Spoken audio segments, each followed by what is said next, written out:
Seasoned group, they know. I mean, these guys have played overtime games before. I think the group understands recovery and things like that. It's always interesting. The late starts are something I'm still getting used to. To walk out of a rink at 2 a.m. or a 9 p.m. start is something you have to get used to. We've typically you see one of those a series. Maybe it's every night in this division. So that's something that personally I'm getting used to. With Joe, just what spirits is he in? I haven't talked to him this morning. Trainers and some of the players had contact with him, and seems okay, but we left him at home. Not to get you going on the 8:30 starts. Yeah, 8:50. I was struck. Not that I'm sensitive about that. But I was struck in the second overtime. Like a lot of fans had to leave, right? I mean, school night, work night. And it does seem like the same teams every single postseason get stuck with this. Yeah. Do you think it's?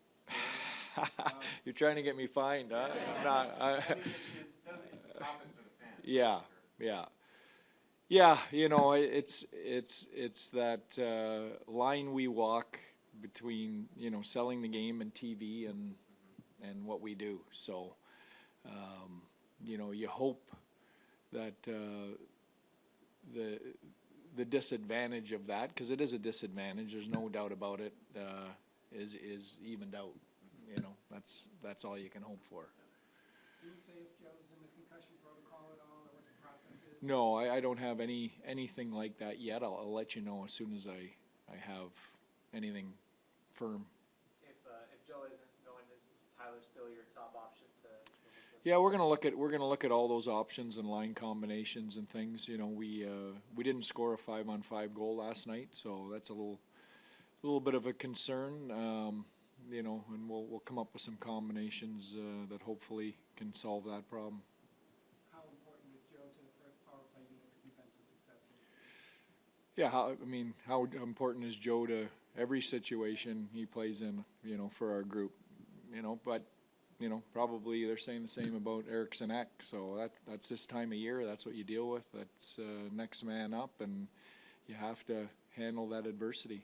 And then what role can a power play play in a physical series? So Yeah. you can back off the other team. Yeah, well, you saw last night, we grabbed, I didn't like our game, we grabbed momentum, that quickly with the power play. We didn't keep it like I would have liked us to, but that's what it can do. Were there any surprises about last night's game in your eye? Surprises. Not really. I got a lot of respect for Minnesota. That team's coming off, they haven't won a round since, 2016? Is that right? 15. And that's motivation alone. So we knew they'd be hungry. We knew they'd be hard. We knew they'd be physical. They're well coached. They came as advertised. And, it was a hell of a hockey game. From a fan perspective, it was a great game to be able to watch. Pete, notwithstanding the 1 a.m. finish, but when you look at what's going to be a long, tight series, hard-hitting series anyway, what does a double overtime game one do to kind of set a tone for series and affect the series? Yeah, I don't. And hockey. You'd love to say. That means it's going to go 7 and overtime every night. That doesn't necessarily mean that. I've seen stranger things happen in hockey, so it's very unpredictable. I think what's happened here, it's on us to quickly get over the emotional piece of losing a game like that, and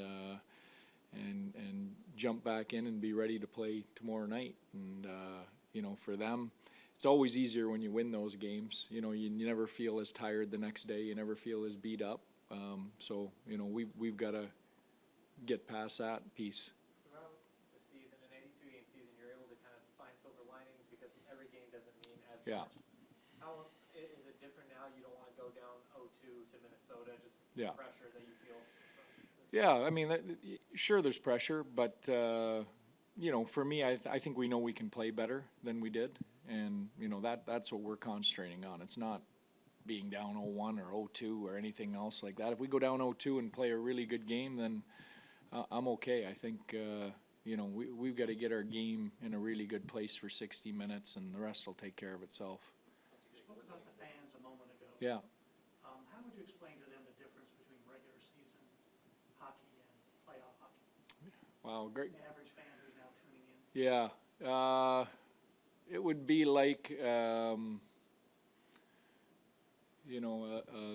little league football game to an NFL game at the offensive line level. I mean, just the physicality and the nastiness and the temperature just goes to a whole different level. And what a great crowd. I mean, I haven't experienced a Dallas home crowd yet as a coach until last night in the playoffs. And I mean, people were on their feet for the entire overtime. I mean, there's going to be some people with some sore feet today. It was an incredible environment, so it was awesome. I know you're not really managing minutes the same way in the regular season because everything's online now, but so I guess the better question is, how impressed are you with Miro's ability just to reach hard on the bench and just keep going? Yeah, you kind of take it for granted. You get used to it. What did he play, 40 last night? Walks in today and looks like he's ready to play another 40 tonight if he had to. So, he's just one of those special athletes. I've had a few of them over my career, but, those guys are rare. That's a great goaltending on both sides last night. Mm-hmm. Your impression of Gustafson so far? You faced him a couple times. Yeah, I thought he was great. As probably the best term I can put is as advertised. He was one of the best goalies in the league all year, and I thought he played like that last night. Gary Lettman used to have the top physical tests in camp and everything. Is Miro the same way? Is this just whenever you test him, is he above grade? You know what?